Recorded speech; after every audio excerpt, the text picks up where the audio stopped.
अस्सलाम वालेकुम प्यारे दोस्तों। मोहब्बत का इंजाम जुदाई नहीं बल्कि वो पाकीज़गी है जो इंसान को दुनिया से बुलंद कर देती है। कभी मिलकर भी दिल खाली रहता है और कभी जुदा होकर भी दो रूहें एक रहती हैं। तो ऐसी एक बहुत ही खूबसूरत दिल को छू लेने वाली कहानी दास्ताने दर्दो दिल।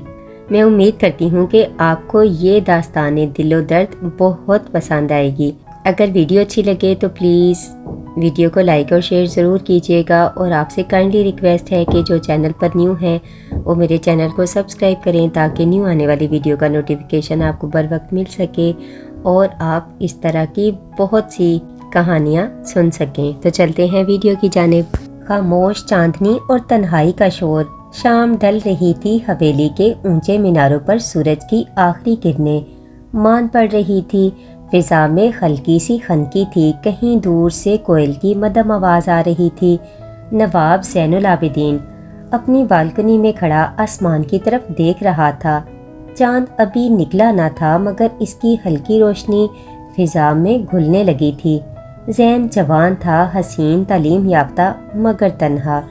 इसकी ज़िंदगी शान शौकत से भरी थी। खुदाम, साजिंदे, खादमा सब कुछ था लेकिन दिल की खलिश वो ही जानता था। अचानक नीचे बाग में से हल्की सी आवाज़ सुनाई दी, पानी के घड़े के कुएं से टकराने की और किसी औरत के कंगनों की छनकार की। ज़ैन ने नीचे झांका और वहीं रुक गया। चांदनी में एक सफ़ेद दुपट्टा लहराया। एक दोशीज़ा चेहरे पर सुकून की रोशनी हाथों में घड़ा लिए पानी भर रही थी। चांदनी इसके चेहरे पर यूं पड़ी थी जैसे फूलों पर शबनम टिकी हो। ज़ैन ने पहली बार इसे देखा और शायद आखिरी बार खुद को पहचाना। दिल के अंदर कुछ हिला, कुछ जागा, जैसे कोई सोया हुआ जज्बा बेदार हो गया हो। तुम रात गए अकेली यहाँ पानी भरने क्यों आई हो? ज़ैन ने बालकनी से नीचे झांक कर पूछा। वो चौंकी, नजरें झुकाईं और नरमी से बोली, हजूर ये मेरा काम है। सुबह अम्मा बीमार रहती हैं इसलिए रात ही कुएं से पानी भर लेती हूँ। ज़ैन के लबों पर मुस्कुराहट आई। और तुम्हारा नाम? महक। वो बोली, मेरे अब्बा माली हैं। ज़ैन ने चांदनी में इसका नाम दोहरा कर देखा। महक नाम भी खुशबू की तरह है। वो हंसने लगी मगर हंसी में ख्याल थी जैसे फूल की पंखड़ी लरस गई हो। फिर वो चली गई मगर इसके कदमों की छाप ज़ैन के दिल में रह गई। अगले दिन से ज़ैन को बाग की तरफ अजीब कशिश महसूस होने लगी। वो रोज़ शाम के वक़्त वहाँ जाता, कभी किताब हाथ में लिए बैठता, कभी फूलों का बहाना बनाकर घूमता। महक आती, फूलों को पानी देती मगर अब इनके दरमियान खामोश गुफ्तगू होने लगी थी।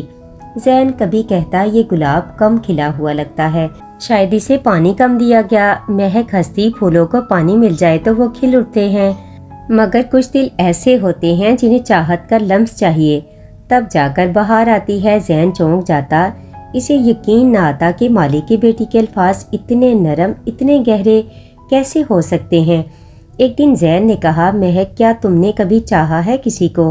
महक ने रस्सी कुएं में डालते हुए जवाब दिया, औरत चाहत नहीं जताती, बस इंतज़ार करती है। ये जुमला ज़ैन के दिल पर लगा। इस दिन के बाद वो हर रात देर तक जागता, चांद को देखता और खुद से कहता, कहीं महक भी इस चांद को देख रही होगी। मोहब्बत कभी छुप नहीं सकती। एक दिन नवाब नजमुद्दीन, ज़ैन के वालिद ने ज़ैन को बाग में महक से बात करते देख लिया। शाम को मजलिस में गुस्से से बोले, ज़ैन तुम एक माली की लड़की से गुफ्तगू करते पाए गए हो, ये ख़ानदान की इज़्ज़त के खिलाफ है। ज़ैन ने अदब से कहा, अब्बा हजूर इज़्ज़त दिल से होती है, खून से नहीं। वो लड़की पाकीज़ा है, मैं इससे निकाह करना चाहता हूँ। ये सुनकर नवाब के चेहरे का रंग बदल गया। क्या तुम मेरा नाम मट्टी में मिलाना चाहते हो? तुम्हारे आबाओ अजदाद नवाब थे और तुम एक माली की बेटी के साथ अपना रिश्ता जोड़ना चाहते हो? हरगिज़ नहीं। ज़ैन बोला, अगर इश्क गुनाह है तो मैं गुनाहगार हूँ। नवाब ने सख्ती से कहा, आज के बाद तुम इस लड़की का नाम नहीं लोगे वरना तुम मेरा बेटा नहीं। ज़ैन के दिल पर जैसे किसी ने खंजर रख दिया हो।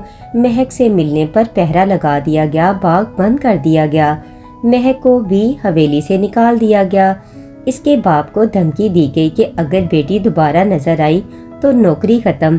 महक खामोशी से चली गई मगर जाते जाते कुएं के पास रुककर चांद की तरफ देखा और धीरे से कहा, ए चांद اگر زین جاگ رہا ہو تو کہنا کہ مہک نے آج آخری بار تمہیں دیکھا ہے۔ زین جو بالکنی میں کھڑا تھا یہ منظر دیکھ رہا تھا، وہ دوڑا، مگر جب باغ میں پہنچا تو صرف خالی گڑھا کنویں کے پاس پڑا تھا۔ اس رات اس نے کچھ نہ کہا نہ رویا، بس چپ چاپ جاگتا رہا۔ چاند اس کے کمرے میں داخل ہوتا رہا اور وہ کہتا رہا، مہک تم کہاں ہو؟ دن مہینے بن گئے، مہینے سال۔ زین کا چہرہ مرجھا گیا، دل بوجھل رہنے لگا۔ نواب نجم الدین کا انتقال ہو گیا اور حویلی خاموش ہو گئی۔ ایک دن زین کو خبر ملی مہک کا نکاح گاؤں کے ایک سید زادے سے ہو گیا ہے۔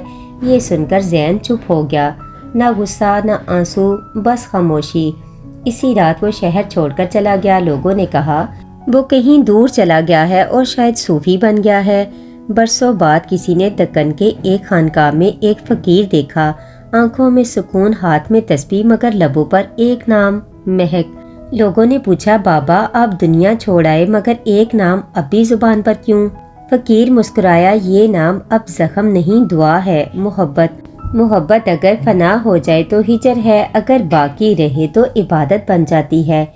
ایک رات خانقاہ میں خوشبو پھیل گئی، مریدوں نے دیکھا کہ فقیر کے حجرے سے روشنی نکل رہی ہے۔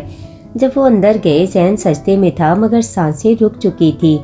اس دن خبر ملی مہک بھی چل بسی۔ لوگوں نے کہا شاید دونوں کی روحیں وہاں جا ملی ہوں جہاں نہ ذات کی دیوار ہے، نہ فاصلہ، نہ جدائی۔ اب بھی اس پرانے باغ کے کنارے وہ کنواں موجود ہے۔ رات کے وقت کبھی کبھی چاندنی میں دو سائے دکھائی دیتے ہیں، ایک مرد ایک عورت، اور ہلکی سی آواز سنائی دیتی ہے، زین، مہک۔